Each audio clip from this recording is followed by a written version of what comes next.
Hi everybody, welcome to A Course in Miracles Applied. Today we interrupt our regular programming for a special session for the last, when this YouTube channel started, I think it was about 3-ish years ago, a little more than 3 years ago. At the very same time the YouTube channel started, I began writing. I basically was writing the segments and then presenting them on YouTube, and they culminated into a bunch of volumes of books. And the first one was called The Healing of Fear. The second one was called The Healing of Fear, Volume 2. Very creative title. And then I filled up a third volume, but I didn't think it made a lot of sense to make a third volume. I decided to make it all into one volume. And it just came out yesterday, which is called The Healing of Fear, A Journey Through A Course in Miracles. So there are 69 chapters, and all of them you can find on the channel. But I felt it might be helpful to have, sometimes the written word is better, sometimes the visual or auditory. I always find it helpful to have a physical copy of something that I'm interested in. So this is now available on Amazon. If you have purchased the first 2 volumes and you're in the US, and you can just send me an email and I will send you the full volume for the price of the third one, so you don't have to pay for another whole. This is $24.99 on Amazon. You don't have to pay for that. So the topics in this book came out of this journey over, I want to say, the last 30 years. It culminated for me, it ended a chapter for me in this journey. While I wrote the chapters, I was deeply involved in applying what I was writing. It was never theoretical. I went through a pretty intense period of high anxiety, fear, and the only way for me to get through it was to just keep going, keep writing, keep presenting the material on this channel. And I'm really grateful for all of you who watched the episodes and commented, and we had an exchange. So this journey, feels like a communal journey that we all go through. If we're students of the course, especially, we all have the same, maybe not in the same order, but we go through the same content, right, from our ego mind, that we work through with the course. So I wanted to just talk to you about a couple of chapters that are in here. We start out with a little bit of how the course came about, and then we dive into, I would say, you could say that it would be Ken Wapnick's chart, right? That's how we start. We start with the metaphysical foundation, the introduction to the course. Nothing real can be threatened, nothing unreal exists. Herein lies the peace of God. We talk about all the metaphysical terms: oneness, heaven, love, eternity, God, etc., and the state of heaven. And then we come upon the tiny mad idea of separation. We talk about how the world was made, how we as the collective Son of God made the world, and then fragmented into all those different little pieces that we think we are now. We talk about the guilt projection and perception dynamics, how they are interconnected. We talk about the guilt attack and fear cycle, how fear and guilt are connected. We talk about the miracle and the different ways of looking at the first 50 miracle principles over time when we make progress with the course and we read them again and we read something different and something else opens up for us. A whole other level of the course can open up for us over time. We talk about forgiveness as the undoing of fear, talk about special love relationships, special hate relationships. We talk about physical symptoms, talk about the Holy Spirit. Does the Holy Spirit give us things in the world, for example? How this book is written, and it wasn't really intended, because my intention was basically just from one chapter, another chapter arose over the next couple of weeks. When I was thinking about it, something else happened that I just thought about more and went in the course and looked stuff up and came up with the content. And then from that, another thing came up. So it was a naturally occurring thread that was going through. I'm not sure I understand. Yeah, I know, Siri. Sorry about that. Siri hasn't done the course yet, so she's not getting it. So it's like a spiral, because the course is written like a spiral, right? It picks up one topic, develops it, drops it, picks up another topic, drops it, another one, and then it does one revolution and comes to the first topic again, picks it back up and goes a little deeper, drops it, the next one, and then it goes like a spiral ever downward into the ego thought system. And the same happened for me with this book. While I was writing it, I felt that I did look at some issues within myself for, let's say, a week. And then this dropped away, something else came up. This dropped away, something else came up. Until I made my round through the whole ego thought system, it felt like. And then I started at the beginning again, going one step deeper, right? And then continuing on. So this book is kind of like that. It starts out, I hate to say the word basic, but it starts out very relatively light. And then it just turns and goes ever deeper into the ego thought system. We are talking about, for example, the characteristics of God's teachers. The first one is trust, and how the six development of trust, how those 6 stages work, in my opinion. There is one chapter called Maladaptive Solutions to Non-Existent Problems, which Ken Wapnick always talked about in his workshops. And it's an exploration of that and how it applies to our work with the course.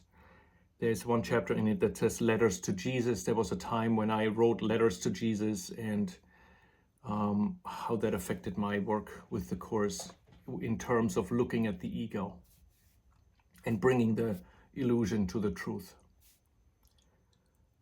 We talk about the clandestine mechanism of the ego of keeping others at arm's length.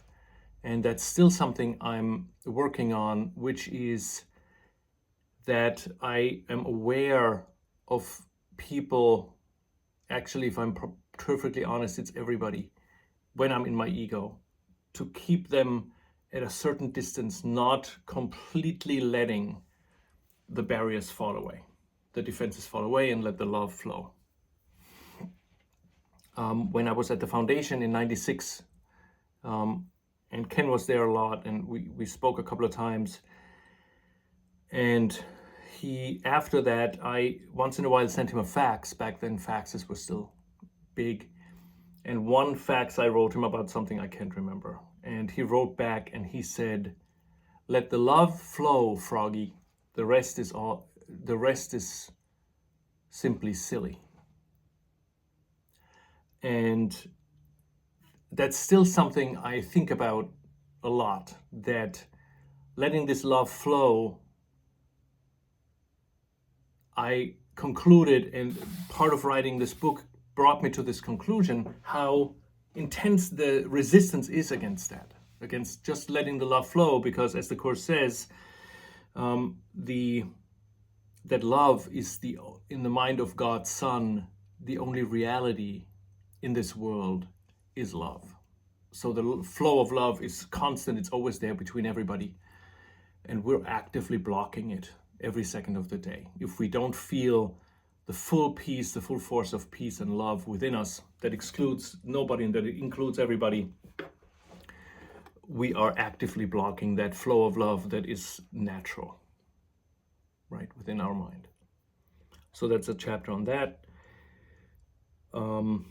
There's a chapter on purpose, which purpose is one of my favorite items, and the topic of this section is called Purpose, the Final Frontier of Spirituality, because I think that spirituality goes in general.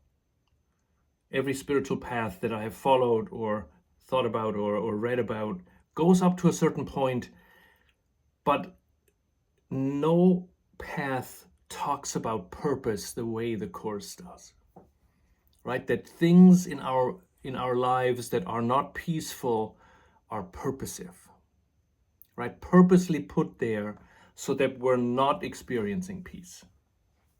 I'm going to turn those lights on. Right? They're purposely there so that we're not experiencing peace. Sorry. It's a little dark in here.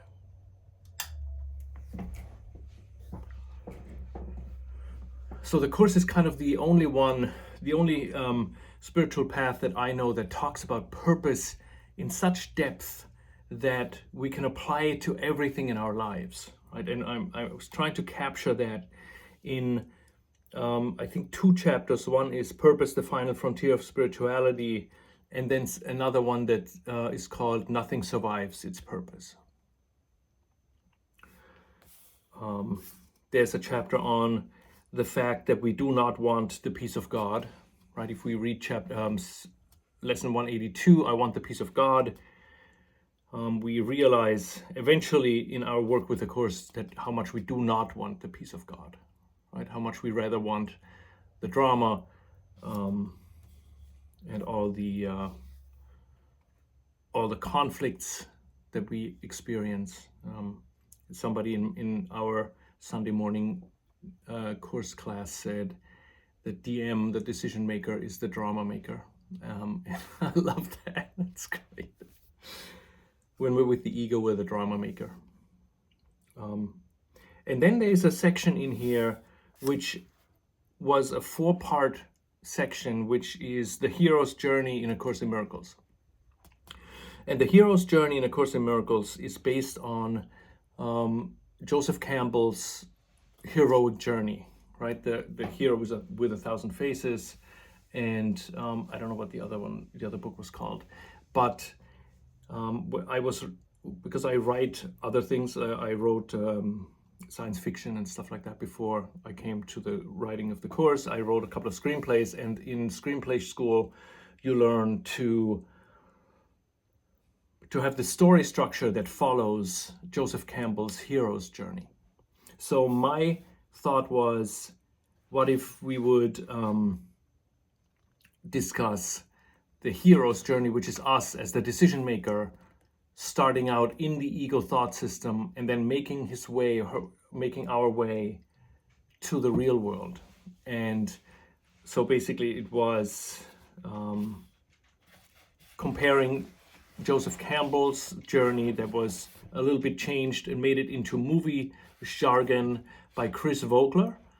I think he sent out a memo to all the studios in Hollywood. I think it was in the 90s, and with an essay about how one could change Joseph Campbell's hero's journey into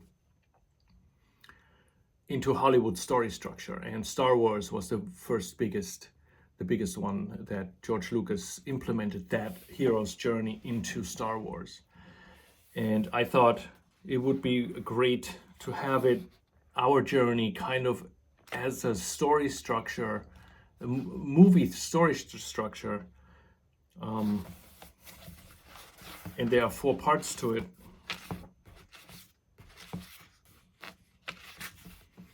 So we go basically from the ordinary world, which is the ego world, and there's always a call to adventure. And the call to adventure in our lives would be the sense that there must be more, right? There must be, like Bill and Helen saying, there must be a better way to live in this world. There would be the call to adventure.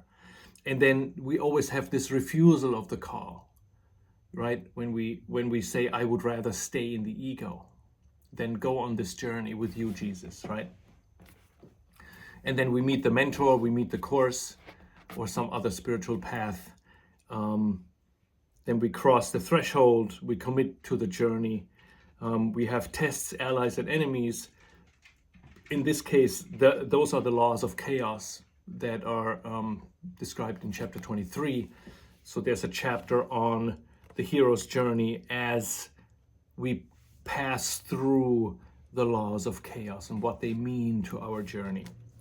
And then the next one would be approaching the innermost cave, when we get towards the darker areas of the ego thought system, and that would be the obstacles to peace, culminating in the fear of God, which is the 4th obstacle, right? Where we're in this dark night of the soul, we're in the cave, in the darkness. We know we have to slay the dragon. We're not ready. You know, that's that time of the dark night, where the fear is just so intense that we don't think there will be a way out. And while I wrote those chapters, I was there. You know, I experienced it, and I was afraid of writing those segments, because I knew if I would write them, if I would dive very deep into the obstacles to peace, I would actually be there. And it happened. And I'm still here. There is one line in this chapter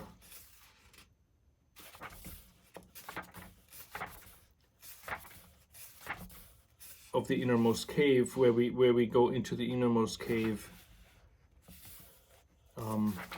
in the 4 obstacles, and it's basically taken from Star Wars, where Yoda says, or Luke asks in the second Return of the Jedi.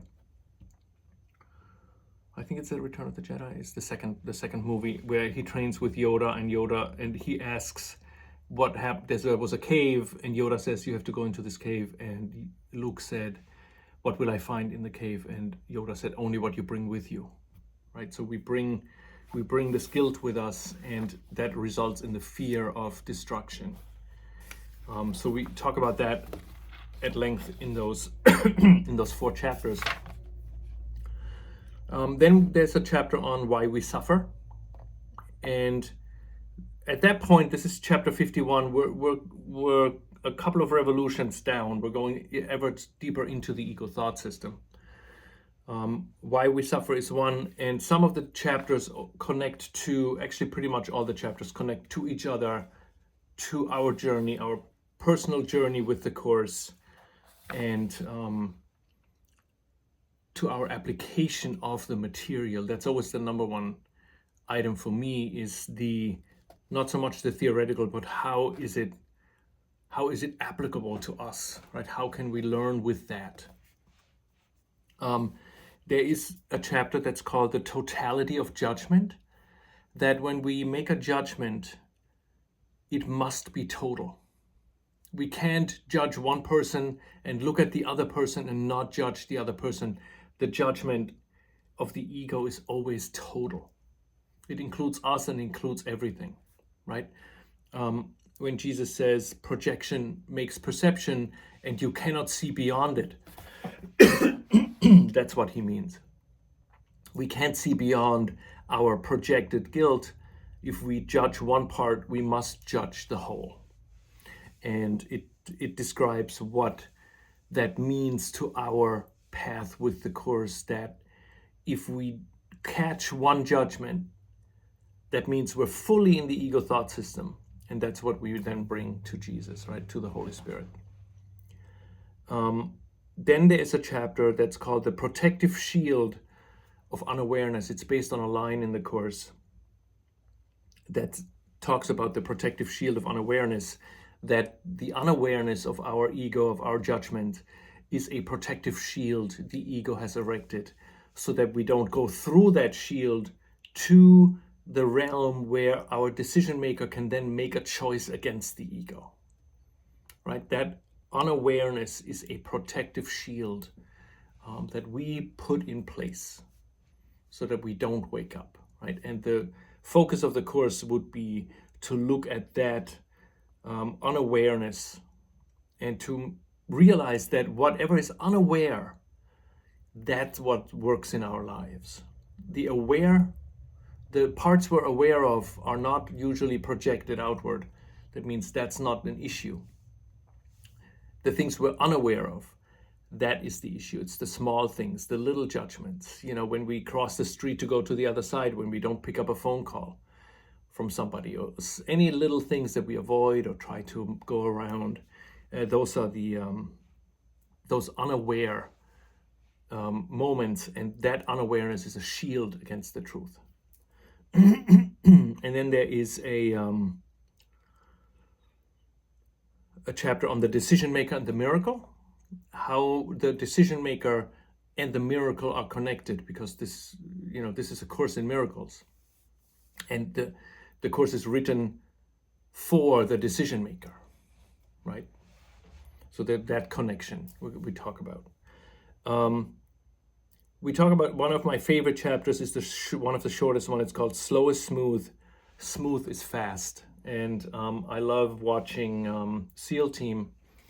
It's over now, but it was like 7 seasons. It's a lot of shooting and stuff, but there is one line that the Master Chief always says, not always says, but he says a couple of times.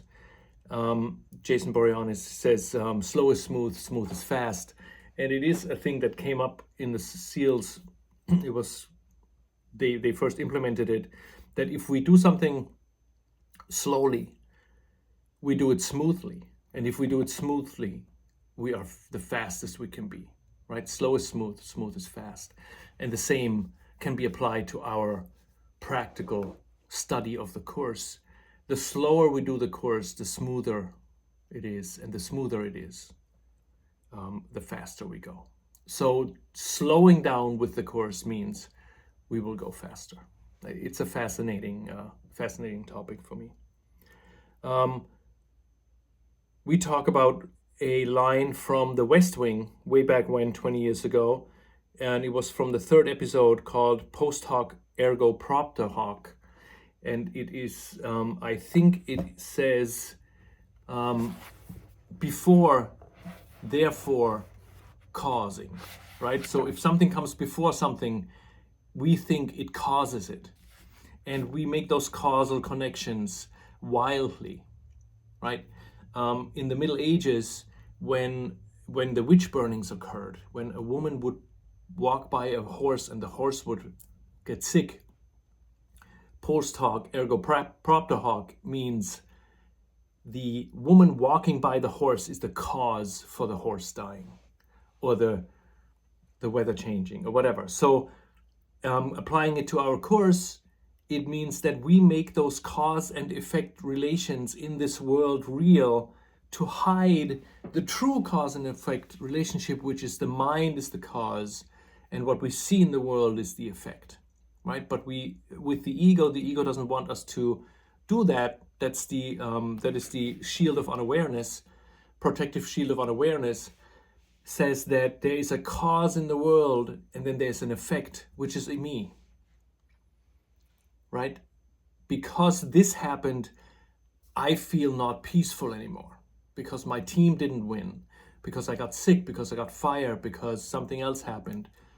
It makes me not peaceful. So the cause is on the outside. The effect is on the inside. And we talk about that in this chapter, Post Hoc Ergo Propter Hoc.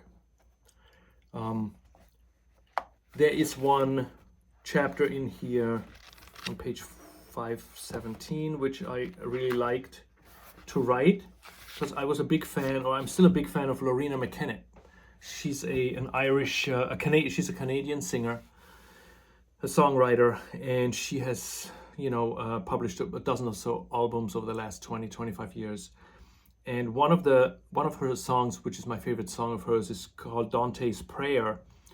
And one of the lines says, "When the dark night seems endless, please remember me." Right? And it could be seen as a prayer from us to Jesus, saying that when the dark night seems endless, please remember me. Right? We ask God to remember us. That would be the old Catholic Christian way of praying, that God does something for us, right? And we turn this around in this chapter to say, when the dark night seems endless, please remember me, is Jesus telling us to remember him, right? To not forget him when the night is dark. Jesus says, when the dark night seems endless, please remember me, right? So that's that chapter. Then there is one that is probably nobody will ever read. It's called "Behold me, brother, you're at hand, I die." It's one of those lines in the chorus that makes us squirm, like, oof, I don't want to read it, right? Whenever we feel anything that isn't peaceful, what we really try to do is kill off our brother so that we can be saved, right? It's one or the other mentality of the ego, that only one can, if I am to survive, something else has to cease to exist. One of my favorite chapters is "Identification is Salvation." I mentioned it a lot, and it's really the core of the ego thought system that tells us if we're identified in the world with something in the world, our body, our job, our hobby, any kind of drama, world politics and whatnot, it tells us that by identifying with something in this world, we will be saved. Right? That we're truly being safe if we are, the more we identify with our body. That's why sickness and problems, poverty, war, all those things are, from the ego's perspective, great. Because the more we're identified with something in this world, the less chance for us to go back in the mind, where we can then make a choice against the ego, because we can't make a choice against the ego when we're totally identified with the world. It is impossible for us to make a choice for the ego. The only choice we can make then really is to step back and look at it and say, this is what I'm doing, right? I'm identified with this world. And that's the way out, to just look at, there's no just, right? To look at my identification with this problem, to realize that that is purposive. The purpose of this problem is that I'm not in the mind, but I'm in the world. If I'm not in the mind, the ego is safe. And if the ego is safe and I'm 99.99% merged with the ego, I feel I'm safe, right? And Jesus lays it all bare and says, all you need to do really is to look at that. To look at that identification for you is salvation. And I'm telling you, I'm going to give you a different salvation, which is identifying with love. But in order to get there, you first have to notice all the times that you're identified with the world. You have to realize it, look at it with me, and realize that those identifications are purposive. You put those anchors down. You're in this hot air balloon, and you're the one throwing the anchors down to the ground so you don't lift off. Nobody else does that. The world isn't holding you from the bottom, right? You throw those anchors down that keeps you down on earth. And Jesus says we'll pull each individual one up. We'll look at them together, and when we look at them together, they will disappear, right? Because if you bring illusions to the truth, only truth will stay, because truth is true. The illusion is an illusion. If you bring the two together, one of them must follow it. Then there is a chapter called, those are the last couple of chapters. So we're getting deeper and deeper into the ego thought system. This one is called The Ego and the Son of God, which describes the ego's goal and the Son of God's goal, our goal as the decision maker. And it shows how synchronized our goal is with the ego's goal.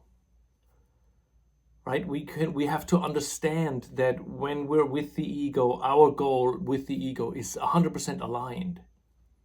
And that chapter shows that, or I attempt to make that clear when we go from the tiny mad idea into the world, how each step the ego takes serves the ego's goal, and it also serves our own goal, because we listened to the ego at the beginning that said, the thought of separation is a sin.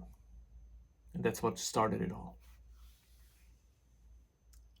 Then there is a chapter, How to Apply A Course in Miracles, a 3-act play.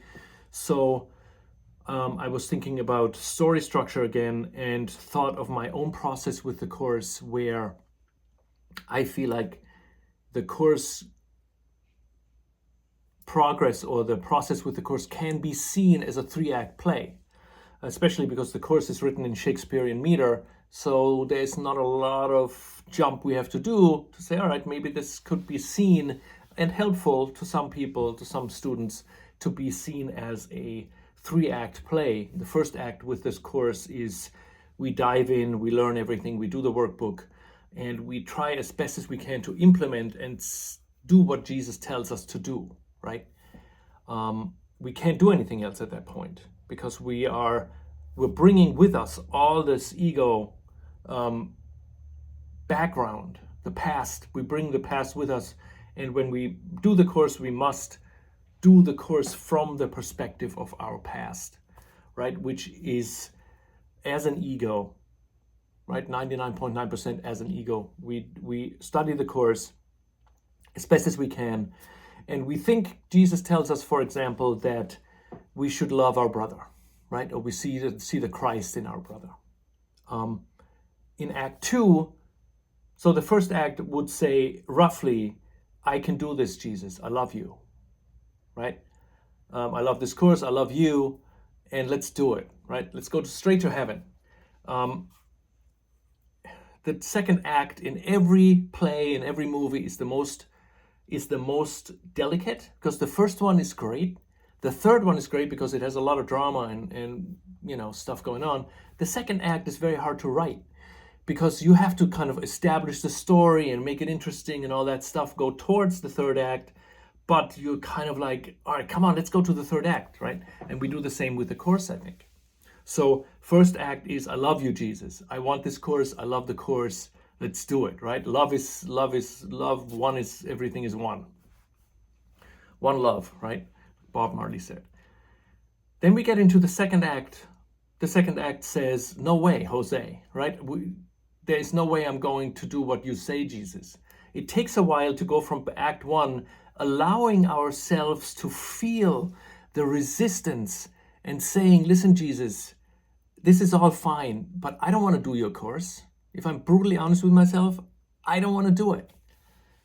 And we realize in that Act 2 how strong the fear is, how strong the resentment is against this material, right? Because it goes against everything we believe in. It goes against the whole ego thought system that says we're sinful and we need this world and we need to stay in the ego to stay alive. And the second act brings us to that resistance where we say, no, Jesus, no Holy Spirit, no God, I don't really want to do this Course.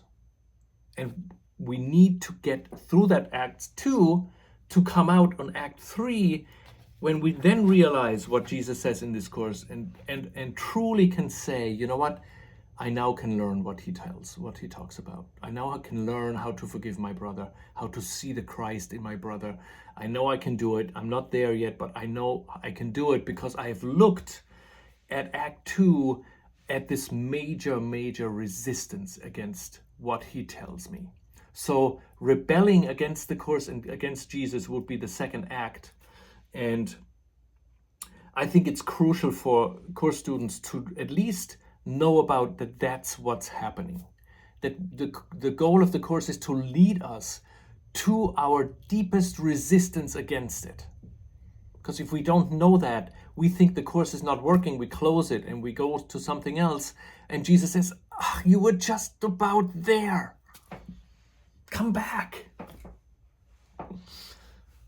So that's a chapter on that. Then the chapter 68, which is the one before the last one, is the disidentification from fear, how we can disidentify. First, that the problem is the identification with the fear, and it asks and answers the question, or attempts to answer the question, who is the one that is afraid? Right? Because technically speaking, the Son of God can't be afraid. The Son of God can't be afraid. It can only be afraid when it joins with the ego, and the ego is afraid that we would withdraw our power and then it would cease to exist. So the ego's fear is transferred to the Son of God, the decision maker, being joined with the ego. So it is always the ego's fear that we feel, not our own. And separating, disidentifying from the ego, from that fear, will be the final step, right? That's the last obstacle, is the fear of God. And the disidentification from that, I think, is the last step on our journey home. And then there is what I have to admit, my favorite chapter, chapter 69, which is the bonus chapter about Taylor Swift, right? I can't write a book without mentioning her. And the only thing is, this chapter about Taylor Swift isn't really about Taylor Swift, it's about Helen Schuckman and how the course came about, how love always expresses itself fully in the framework the receiver can accept. So love is water. We are some kind of a container. And each of our containers is different, right? Your background is different than mine. None of us have the same background, but the love that can fill this container fills it perfectly, because love is expressed through the receiver's abilities, filtered through the receiver's abilities, right? Helen was an educator. She loved Shakespeare. She loved the Bible as a literary works. She did not like God, or so she thought, right? She gave up her search for God a while back before the course came. And she was a psychologist, a clinical psychologist, right? So she had the Christian language, Freudian psychology. She loved Shakespeare, and she was an educator. So love came, the water came into her vessel, exactly how she was. So love expressed itself in a Christian terminology, Freudian psychology, Shakespearean meter, and an educator. We have a manual for teachers, we have a workbook for students, we have a text. It's an educator's framework. If you're a 16-year-old teenager and your boyfriend does not return your texts and you're devastated, and you listen to Taylor Swift songs, the love that I think comes through her comes through within her framework, which she only writes about heartbreak, drama, jealousy, breaking up, making up, never getting back together ever again, on all those topics that are the framework for a whole generation or multi-generational framework. We all know those topics very, very well. They are at the core of the ego thought system. And the love that she transmits comes through that framework in a pop song. And there's no difference in the love that can come through a pop song than you can come when you read the Song of Prayer in the Course, right? It's the very same love that comes through Helen that came through Taylor Swift in a very, very, very different framework. Very different. Those two would never meet in real life, right? But the love is always, the value of the atonement does not lie in the manner in which it is expressed. In fact, if it is used truly, it will inevitably be expressed in whatever way is most helpful to the receiver. And if you're ever at a concert of hers at 80,000 people in a stadium, that the joining as one, that love is palpable. Anyway, so that's the last chapter. That's the book. It is now, I have about 20 copies here that I can send out, and it's on Amazon. It's in all marketplaces around the world. I just sent it to my buddy Leon in the UK, the Meme Master, and you can order it on Amazon, and maybe write a review, even if you don't like it. Okay, I'll talk to you soon.